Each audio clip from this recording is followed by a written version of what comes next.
So what's happening, people? It's me again, Courtney, with my MMA predictions. Um, Trying to get these things up earlier. There's been a lot going on over the last few weeks, months in my life. But anyway, this is for UFC 128, Shogun versus Jones, which will take place on Saturday, March the 19th, 2011, at the Prudential Centre in Newark, New Jersey, in the United States. This is a change.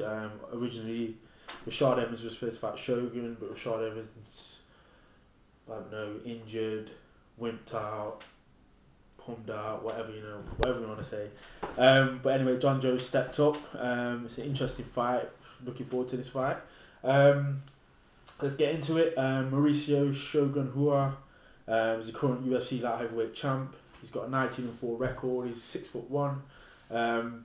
Everyone knows about Shogun. Shogun, one of my favourite fighters. He's the Pride 2005 GP champion, Grand Prix champion.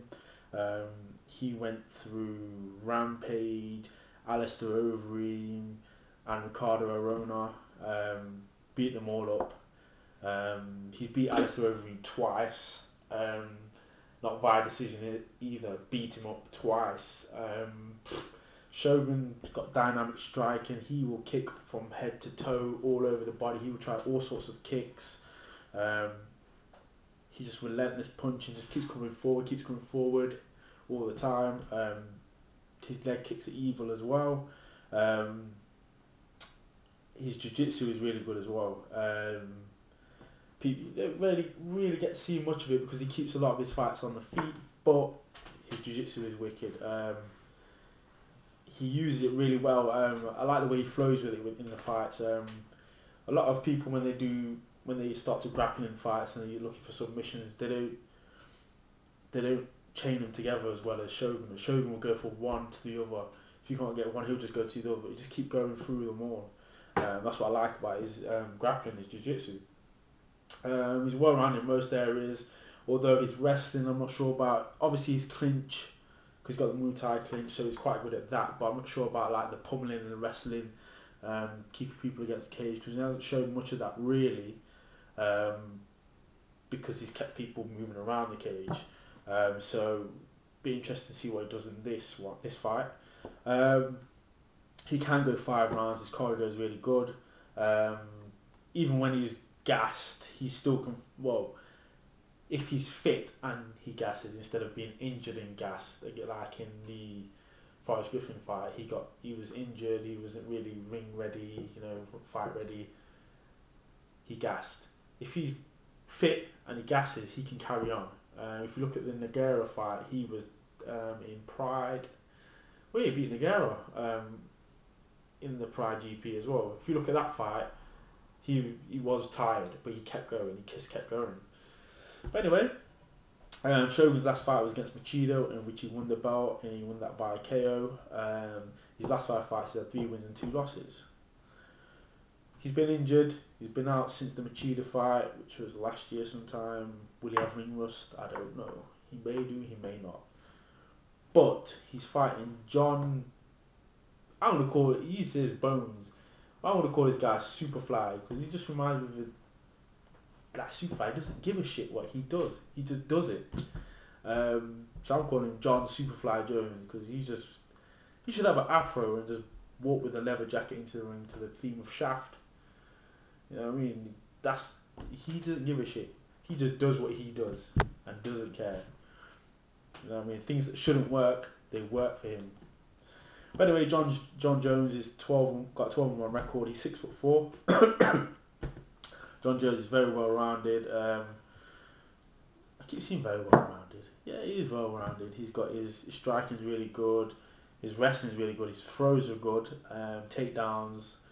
I'm not seeing much of his submission game, but I think he may have a nasty guillotine in there. Well, he did submit Ryan Bader in the last fight. Again, his strikes are dynamic. He will come from everywhere, every which angle. He'll just, he'll do stuff there. His spinning back elbow that he did on Stephen Bonner, that was funny. Stuff like that he just comes out with. If you've seen, I'm not sure if you I appreciate stuff like this. In the Ryan Bader fight, Ryan Bader had, I think he had a single leg, and he was holding on to it on to John Jones. John Jones took his back from the single leg, so Ryan Bader was on his leg on the floor like that. John Jones flicked his leg out, jumped to his back. Ryan Bader looked up. Where's he gone? He's behind him. Now, who else does that? I haven't seen that in an MMA match. I've only seen that in a jiu-jitsu match in a no-gi grappling contest. It was one of the Brazilians I've seen that was fighting Yanni Lax in one of the tournaments in Brazil. And that's the only time I've seen that done. So, you know, John Jones don't give a shit. His cardio, he hasn't been 5 rounds, John Jones hasn't, but his cardio, you know, in the 3 rounds with Stephen Bonnie, did get tired, but I think he's learned to pace himself better, you know, and take things easier. So, you know, he may be able to go 5 rounds. I'm not sure though. His last fight, he was a win against Ryan Bader, which I knew would win. I don't know why everyone was saying Ryan Bader's going to do him. No. His last 5 fights, he had 4 wins and 1 loss. The 1 loss is the DQ loss against Matt Hamill. This fight is going to be a very interesting fight to see how it plays out. I have a feeling when it's going to come to the clinch,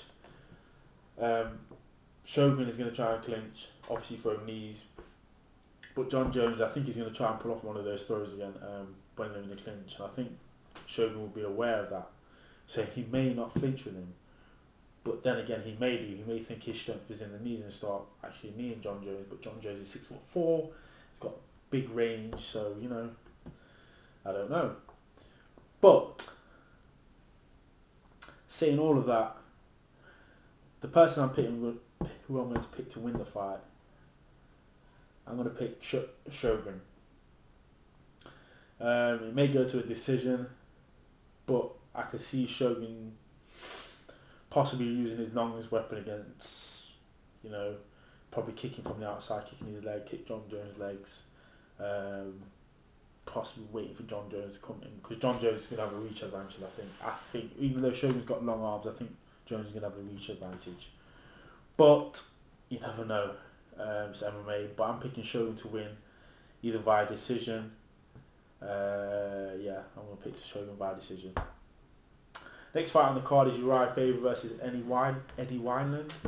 Uriah Faber was the WEC featherweight champ for a long time. He's got a 24-4 record. He's 5'6".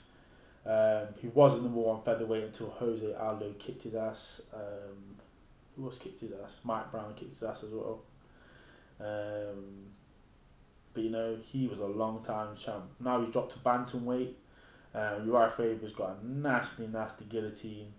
Very well-rounded guy. Very good, very good fighter. Most of his wins have come by submission. His last fight was a win against Tagi. I can't remember the guy. Mizugaki. I can't remember the name of the guy. Sorry. That was by submission. His last 5 fights had 3 wins and 2 losses. This will be his second fight at bantamweight against Eddie Weinland, who is 5'7". He's got an 18-6-1 record. I don't know much about this guy, although he was the first WEC bantamweight champ. Most of his wins have come via TKO. He does have submissions as well.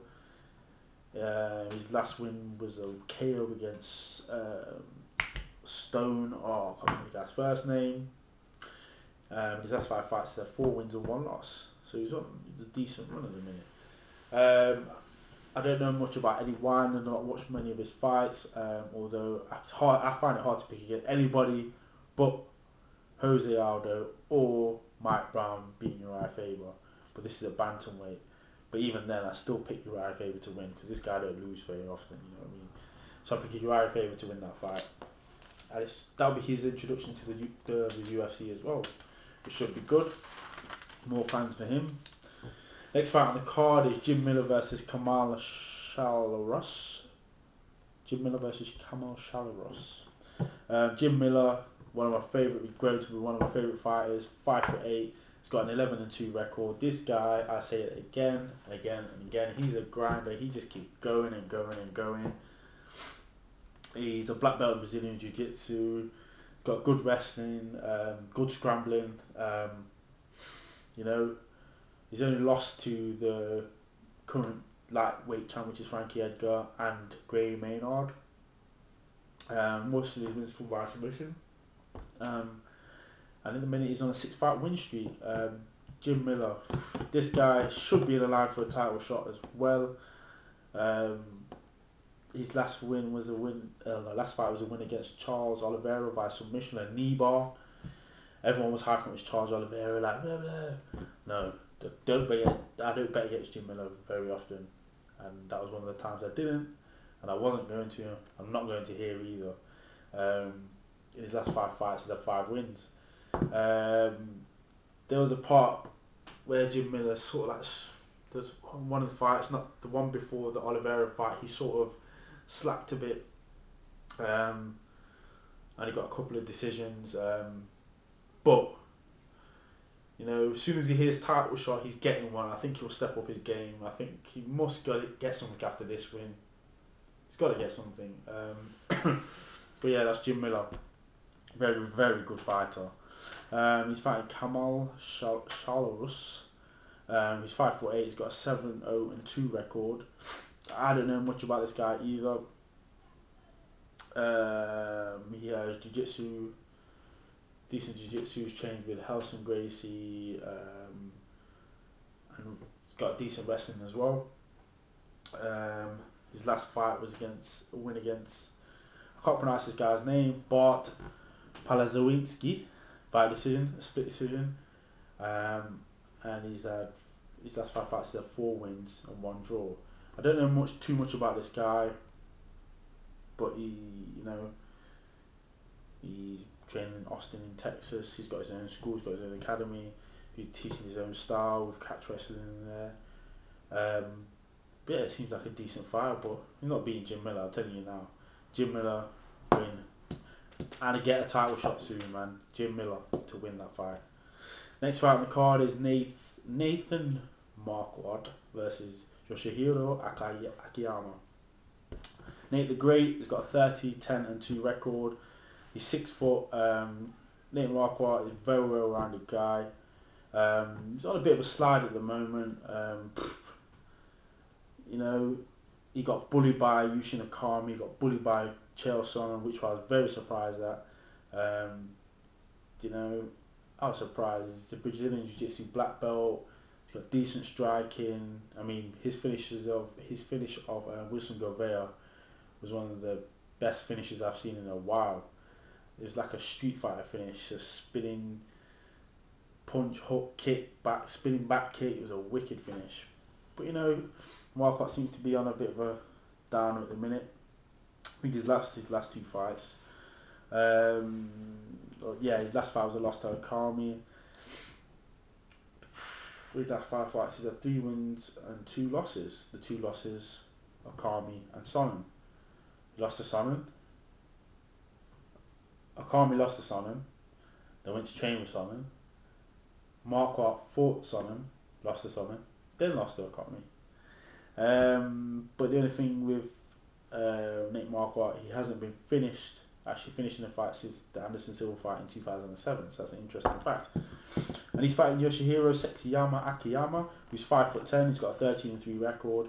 Akiyama, great fighter. He's a judo black belt. He's got various Asian championships under his belt. He's got very heavy hands. He's got good throws, and he can take a punch as well. Although in his last fight against Michael Bisping, he didn't look very quick on his feet. His previous fights, he looked very quick. These fights, he didn't look that quick. His last fight was a loss to Michael Bisping by a decision. In his last 5 fights, he's had 3 wins and 2 losses. I think, Akiyama, he's lost his last 2 fights as well. And one was against Chris Lehman. For this fight, I think Marquardt's going to stay on the outside again. He probably will take Akiyama down at some point and ground and pound him. But I'm going to put but Akiyama can't take a punch. But I'm still picking Marquardt to win via TKO and via ground and pound. I think he's going to take him down, do him that way.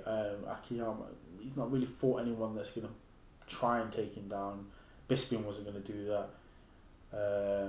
Lieben didn't do it too much, and nor did Alan Belcher.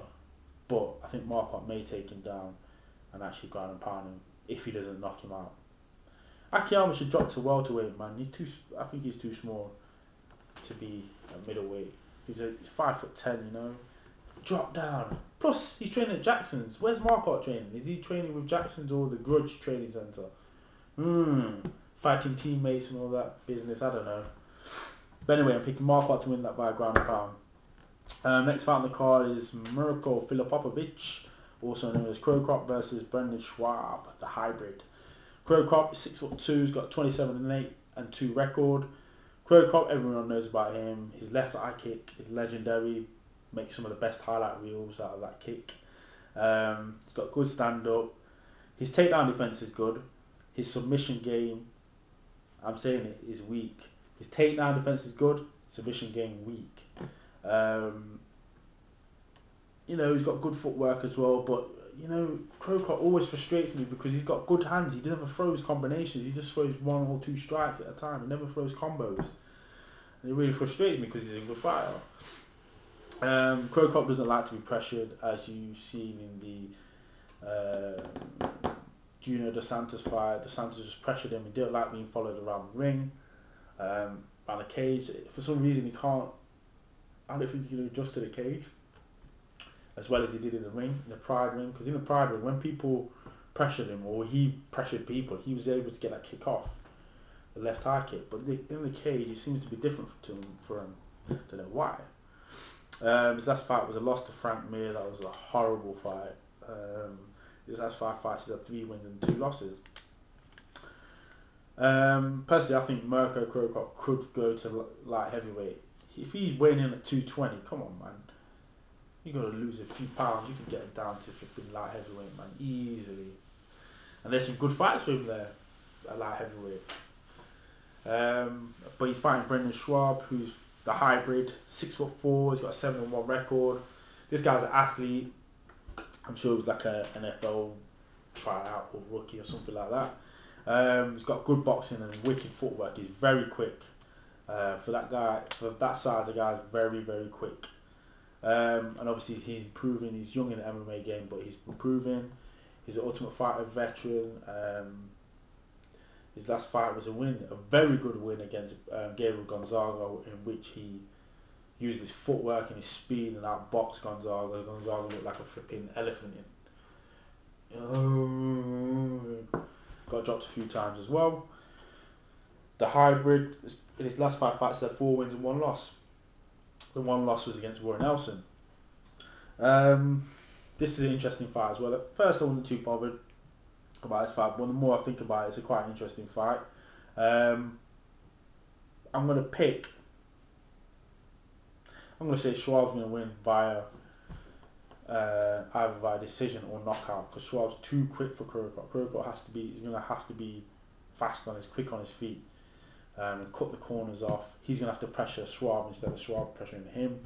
Stop letting Schwab run around the cage, cut him off, leg kicks, you know, throw those big, heavy, chunky meat legs, kick Schwab in the leg if he wants to win. But I'm picking Schwab to win via a decision or KO.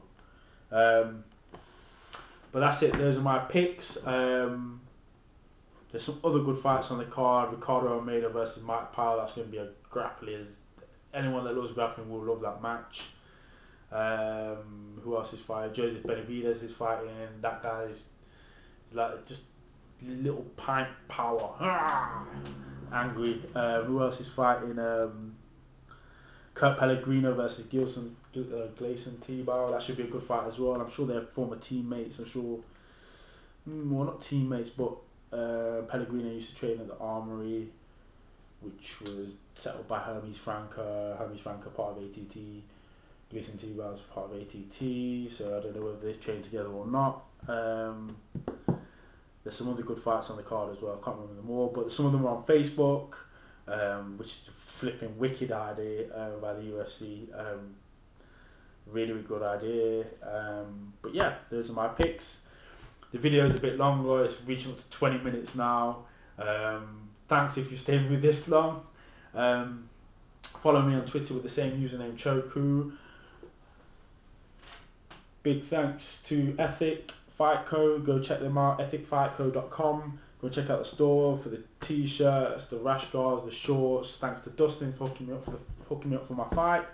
Who else do I need to thank? Also, check out lapelchoke.com for anything grappling based. So it's BJJ, Jiu-Jitsu, Nogi, wrestling. Go to that site now, lapelchoke.com.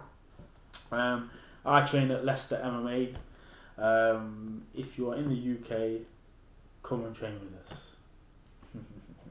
I'm talking like it's my gym. It's not even my gym. I go there. It's just come down to the gym. But anyway, those are my picks. If you've got any questions or anything, leave me a message down there, or send me a message via the YouTube thing. But yeah, UFC 128 predictions done. Peace.